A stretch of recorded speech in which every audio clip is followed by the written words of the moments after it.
बिस्मिल्लाहिर्रहमानिर्रहीम अस्सलाम वालेकुम and welcome back to the channel. जी आज हम एक क्वेश्चन को आंसर करने लगे हैं। हम पढ़ रहे हैं फार्माकोकाइनेटिक पैरामीटर्स, जिसमें हमने एब्जॉर्प्शन की बात करें। अभी बाकी पैरामीटर्स हमने पढ़ने हैं, लेकिन एक क्वेश्चन अराइज होता है, वाइवा में पूछा जाता है, तो मैंने सोचा पहले उसके ऊपर हम डिस्कस कर लें, फिर हम आगे चलेंगे। तो वो क्वेश्चन ये है कि why drugs are weak acid और वीक बेसिस। ये वाइवा में पूछा जाता है कि ड्रग वीक एसिड्स या वीक बेसिस क्यों होती हैं। इसका आंसर हमें पता होना चाहिए। इस चीज़ को पढ़ने से पहले हमें पता होना चाहिए कि जी एसिड क्या है, बेस क्या है। स्टेप बाय स्टेप चलेंगे तो समझना आसान हो जाएगा। सबसे पहले जी एसिड क्या है। एसिड कोई भी ऐसा सब्सटेंस जिसको जब हमने वाटर में डाला, ठीक है, वाटर में जब वो गया तो उसने अपना प्रोटॉन रिलीज़ कर दिया, अपना हाइड्रोजन आयन रिलीज़ कर दिया, ठीक है, इसको कहते हैं एसिड। इसी तरह हो गया जी बेस। बेस कोई भी ऐसा सब्सटेंस जिसको जब आपने वाटर में डाला, ठीक है, तो इसने हाइड्रोजन आयन रिमूव कर दिया, रिमूव हाइड्रोजन आयन या प्रोटॉन फ्रॉम वाटर, ठीक है, ये हो गया जी बेस। ठीक है, कोई भी ऐसा सब्सटेंस जिसको जब आपने वाटर में डाला तो उसने हाइड्रोजन आयन रिलीज़ कर दिया, अपना प्रोटॉन रिलीज़ कर दिया वाटर के अंदर, उसको कहते हैं एसिड। और कोई भी ऐसा सब्सटेंस जिसको जब आपने वाटर में डाला तो उसने वाटर में से हाइड्रोजन आयन या प्रोटॉन को रिमूव कर दिया, उसको कहते हैं बेस। अब आ जाती है बात जी पीएच। पीएच क्या होता है? पीएच एसिडिटी या बेसिसिटी के मेजर को पीएच कहते हैं। कोई भी सब्सटेंस कितना एसिडिक है, कितना बेसिक है, वो कहाँ से मेजर होता है, वो हमें पता चलता है जब हम उसकी पीएच मेजर करते हैं। और डिग्री ऑफ आयनाइजेशन, जिसके हम आगे जाके बात करेंगे, आयनाइजेशन डिग्री, कितना आयनाइज होगी ड्रग बॉडी के अंदर जाके, वो भी पीएच के ऊपर डिपेंड करती है। ठीक है, मेजर। तो पीएच हो गया मेजर ऑफ एसिडिटी और अल्कलिनिटी। अल्कलिनिटी जो है वो बेसिसिटी का या बेस का ही दूसरा नाम है। ठीक है, अल्कलिनिटी या एसिडिटी के मेजर को पीएच कहते हैं। ये तीन चीज़ें हो गई। अब हमें ये पता होना चाहिए, और हमें पता है, वो ये है कि ड्रग जो है, ड्रग कोई भी ड्रग जो है, अगर वो अनआयनाइज्ड फॉर्म में होगी, ठीक है, अगर वो अनआयनाइज्ड फॉर्म में होगी, वो ही एब्जॉर्ब हो सकती है, वो ही सोलेबल है। ठीक है जी, ड्रग कोई भी अगर अनआयनाइज्ड फॉर्म में है, यानी कि उसके ऊपर कोई चार्ज ही नहीं, वो नेगेटिव या पॉजिटिव चार्ज नहीं रखती है, तो वो सोलेबल है, वो एब्जॉर्ब हो सकती है। लेकिन अगर ड्रग जो है वो आयनाइज्ड फॉर्म में आ गई है, आयंस में आ गई है, तो वो पोरली सोलेबल है, वो लिपिड बाइलेयर मेम्ब्रेन को क्रॉस नहीं कर सकती। ठीक है, ये चीज़ हो गई। ठीक है जी, एसिड हो गया, बेस हो गया, पीएच हो गया। ड्रग आयनाइज्ड फॉर्म में सोलेबल नहीं है, अनआयनाइज्ड फॉर्म में सोलेबल है। ये चीज़ें हमने पता करनी, ये हमें पता चल गया। अब अगली चीज़ आ जाती है कि स्ट्रॉन्ग एसिड्स क्या होते हैं। ठीक है, स्ट्रॉन्ग एसिड्स क्या होती हैं और स्ट्रॉन्ग बेस क्या होती है। स्ट्रॉन्ग एसिड्स क्या होते हैं जी? स्ट्रॉन्ग एसिड्स ऐसा कोई भी एसिड जिसको जब आपने वाटर में डाला तो वो कम्प्लीटली डिसोसिएट हो गया अपने कंपोनेंट्स में, अपने आयंस में। ठीक है, फॉर एग्जांपल HCl है, ये एक एसिड है, इसको जब आपने वाटर में डाला, ये कम्प्लीटली डिसोसिएट हो गया अपने आयन में। ठीक है, अब वाटर के अंदर क्या मौजूद है? ये आयनाइज्ड फॉर्म। ये आयनाइज्ड फॉर्म जो है ये मौजूद है वाटर के अंदर, और अनआयनाइज्ड फॉर्म वाटर में मौजूद नहीं है, क्योंकि ये कम्प्लीटली डिसोसिएट हो गया वाटर के अंदर, अपने आयंस में तब्दील हो गया वाटर के अंदर। वाटर में प्रेजेंट है इसकी आयनाइज्ड फॉर्म, अनआयनाइज्ड फॉर्म इसकी वाटर में प्रेजेंट नहीं है, इसलिए ये स्ट्रॉन्ग एसिड है। इसी तरह स्ट्रॉन्ग बेस होते हैं। ठीक है, स्ट्रॉन्ग बेस क्या होता है जी? स्ट्रॉन्ग बेस कोई भी ऐसा बेस जिसको जब हमने वाटर में डाला तो वो अभी कम्प्लीटली डिसोसिएट हो गया अपने कंपोनेंट्स में। ठीक है, अपने आयंस में। जैसे सोडियम हाइड्रोक्साइड, ये एक बेस है, जब आपने इसको वाटर में डाला है तो अब इसने सोडियम में और हाइड्रोक्सल आयन में कन्वर्ट हो जाना। अब ये आयनाइज्ड फॉर्म है।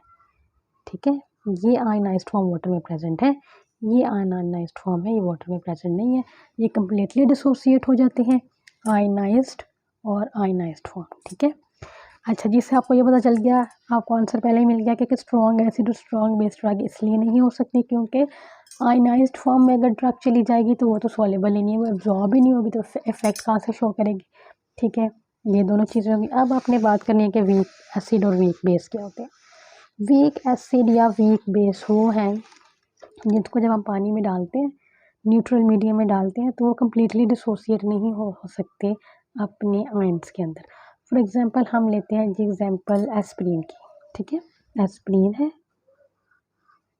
ये एक एसिड है, एसिडिक ड्रग है, ठीक है। इसको आपने, और ये वीक एसिड है। क्यों वीक एसिड है? क्योंकि जब हम इसको न्यूट्रल मीडियम में डालते हैं तो ये कम्प्लीटली आयनाइज नहीं होती है अपने आयंस के अंदर, यानी कि वाटर के अंदर ये प्रेजेंट है, वाटर के अंदर ये फॉर्म भी प्रेजेंट है, ठीक है। आयनाइज्ड फॉर्म भी प्रेजेंट है वाटर के अंदर, अनआयनाइज्ड फॉर्म भी प्रेजेंट है वाटर के अंदर। इसी तरह वीक बेसिस भी होती हैं। वीक बेसिस भी जब आपने डालते हैं आप वाटर के अंदर, तो वो कम्प्लीटली डिसोसिएट नहीं हो सकते, यानी कि वाटर के अंदर आयनाइज्ड फॉर्म और अनआयनाइज्ड फॉर्म दोनों फॉर्म प्रेजेंट होती है, ठीक है।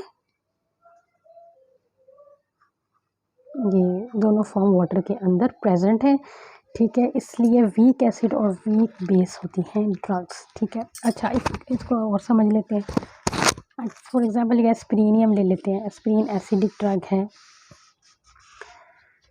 क्योंकि अब ये देखें ड्रग जो है एसिडिक है, इसको अगर हम न्यूट्रल मीडियम में नहीं डाल रहे, हम इसको एसिडिक मीडियम में डाल रहे हैं। एसिडिक मीडियम में जो मीडियम है उसमें पहले ही प्रोटॉन्स प्रेजेंट है, ठीक है। प्रोटॉन्स पहले ही प्रेजेंट है। अच्छा, यहाँ पे एक और चीज़ आ जाती है जो समझना ज़रूरी है, वो ये है कि कोई भी ड्रग की एसिडिटी ज़्यादा है वो कैसे पता चलता है, कौन डिटरमिन करता है? ये वाला प्रोटॉन। मीडियम में प्रोटॉन ज़्यादा है मतलब एसिडिक, और अगर मीडियम में OH ज़्यादा है इसका मतलब है बेसिक। अब ये जो ड्रग है ये है एसिडिक ड्रग, एस्पिरिन है जी acidic drug. Aspirin acidic drug को हमने एसिडिक मीडियम में डाला वहाँ पे, क्योंकि ड्रग मीडियम पहले ही आयनाइज्ड फॉर्म में है, मीडियम पहले ही हाइड्रोजन आयन रखता है। अच्छा, इस चीज़ को समझने के लिए मोर सिंपल से एग्जांपल ले लेते हैं। वो ये है कि जब हम पानी के अंदर, वाटर के अंदर नमक को यानी कि सॉल्ट को हल करते हैं, सोडियम क्लोराइड को हम हल करते जाते हैं, एक पॉइंट आता है सैचुरेशन पॉइंट, जिसमें मज़ीद नमक पानी में हल नहीं हो सकता, ठीक है। इसी तरह अगर कोई मीडियम एसिडिक है और उसमें पहले से ही प्रोटॉन मौजूद है तो वो और प्रोटॉन नहीं ले सकता, ठीक है, रिलीज़ नहीं हो सकते उसके अंदर प्रोटॉन। तो क्या होगा कि अब मज़ीद आयनाइजेशन नहीं होगी, ड्रग की मज़ीद आयनाइजेशन नहीं होगी, ठीक है, और अनआयनाइज्ड फॉर्म जो है वो ज़्यादा रहेगी, ठीक है, ये नहीं होगी एसिडिक मीडियम के अंदर, ठीक है। एसिड मीडियम है, ड्रग भी एसिडिक है, एसिडिक ड्रग है, एसिडिक मीडियम में डाला, आयनाइजेशन कम हो जाएगी उसकी, क्योंकि उसमें पहले ही प्रोटॉन मौजूद हैं। अब सैचुरेशन पॉइंट आ गया, वो ज़्यादा हाइड्रोजन आयन नहीं ले सकता। अब अगर जब आयनाइजेशन कम है तो इसका क्या मतलब है, ड्रग प्रेजेंट है जी किस चीज़ में, अनआयनाइज्ड फॉर्म में ज़्यादा, ठीक है, अनआयनाइज्ड फॉर्म में ज़्यादा प्रेजेंट है। जिसका मतलब क्या हुआ, जिसका मतलब ये हुआ कि ड्रग जो है वो हो गई लिपिड सॉल्युबल ज़्यादा, ठीक है। लिपिड सॉल्युबल ज़्यादा का मतलब क्या हुआ, more concentration is available for absorption, ठीक है, more concentration is available for absorption, ठीक है जी, ये हो गया। इसलिए एसिडिक ड्रग जो है वो बेटर परफॉर्म करती हैं अगर हम उन्हें एसिडिक मीडियम में दें, और बेसिक ड्रग बेटर परफॉर्म करती हैं अगर हम उन्हें बेसिक मीडियम में दें। चलें जी, हम इसको दोबारा से थोड़ा सा रिवाइज कर लेते हैं।